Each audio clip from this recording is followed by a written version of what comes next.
Hello, ako may i-share sa inyo about climbing technique. Bisan na dili kumpleto ang inyong gear ninyo din ha. Kaya of course kung palita og gear mahal kay tanan. Ilabi na in particular sa kaniging tree climbing. So most of us dili gid ta afford kay mahal kay tanan. So kini ako ang i-share sa inyo karon. Simple ni siya nga technique, gitawag ni siya og Blake hitch. Unya ang atong equipment nga atong gamiton nato niini is rope ra siya, kini nga rope o usa ra gyud ka carabiner. So kaning carabiner nga atong gamiton karon mao gani siya ang kiniging pinaka basic, or together ani nga rope mao gani siya ang pinaka basic na pwede nato ma-apply going up nato sa kahoy. Okay, so ang example nako mao ni siya. Nanakoy na nagkabit na ang rope nako nasa babaw.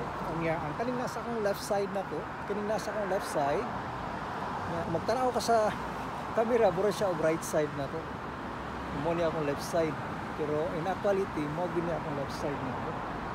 Okay? But anyways, sige lang. Ang kaning nasa ako ang tuo karong bahin, okay? Nasa kuntong bahin, naadri ang pinaka-last nga kining PC. So kung imo siyang kuan, nagtuyok na siya, na-anchor na siya dito sa babaw. Okay, dito sa limb. Okay, so diri sa akong tuong bahin, magkuha ko usa lang ka dupa. So usa ka dupa, and then sa diri sa ako ang tuong bahin, ari ko magbuhat og clove hitch. Ang clove hitch na naon siya paghimo. Okay? Magbuhat og coil, usa ka coil. Okay? And then another coil. Pero ang kanin siya nga ikaduha nga coil, ari na siya nimo ibutang sa pinakaubos. Okay? So ang kana diha, ang kana nga coil or loop din ha, ari nimo ibutang imong carabiner nimo. Okay? So meaning nakalock na siya din ha. So clear na to. At the same time, ang kaning clove hitch mo ni siya magamit na to as adjustment na to. Okay, so ang kaning carabiner, kani diri nga side, ari nini mo ni i-connect diri sa imong saddle bridge, diri sa bridge na to. Okay? So ready na siya, naka-connect na siya. Okay. Now, diri sa akong left side nako, sa akong left side nako nga bahin, magkuha sad ko diri, okay? Bantay mo. Kaning nga left side nako, magkuha na sa diri usa ka dangaw nako gikan aning clove hitch, usa ka dangaw. Okay? Sa kadangaw lang or sa kadangaw o tunga. Okay. So diri dapita ari ko magbuhat ko upat ka coil pinagi niini. Naniyon siya. Okay? 1 2 3 4. Okay. So kuna ko 1 2 3 4.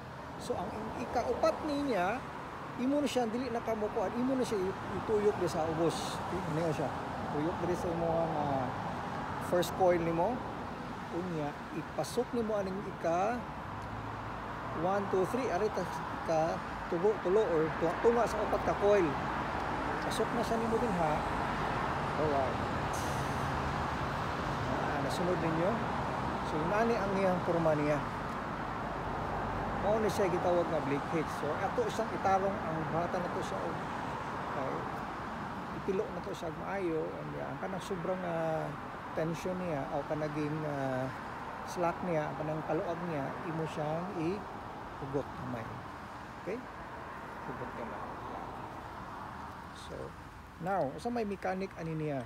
Usa may purpose ani niya. Usa may sitwasyon na niighuman. So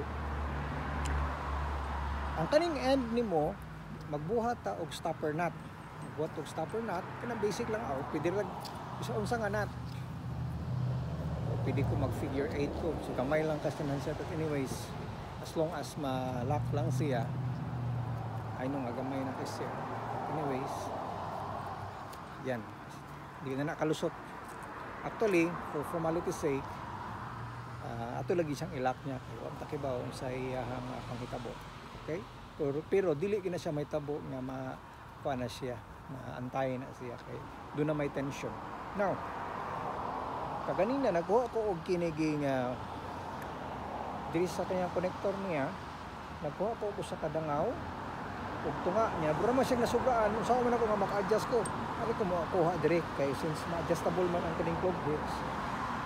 So atong kuha na to ako sa kadangaw niya. Okay. So perfect. Now, atong testingan kung mo function gid ni siyang brake heads na makakat-kata without kanaging mga advanced mechanical device. So kamito na to ning atong old fashioned brake heads na to. Okay? So kuha na ko siya og tension. Testingan na to ang weight load niya kung function ba gid siya. Bro siya ni slide atong gihapon tan-awan hangtod nga makita na to kung effective ba gid ni siya. Okay, ni function siya.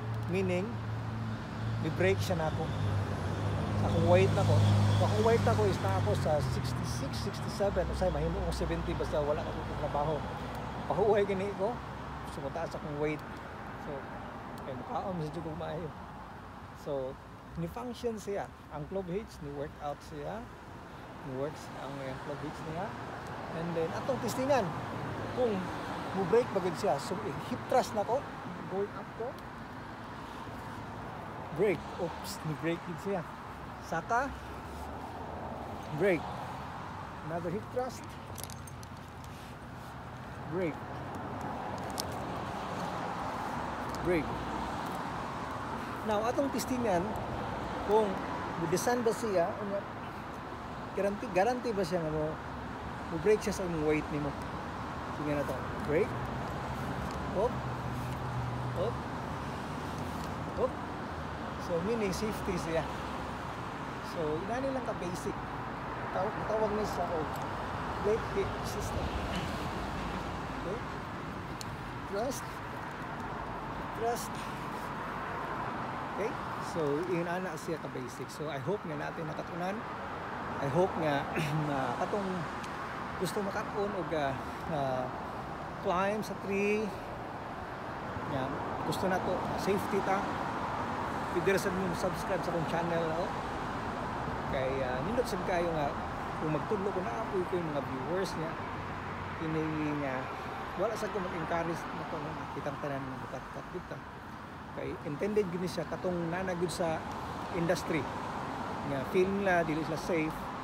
Pwede gid mo makakon pinagi aning sistema.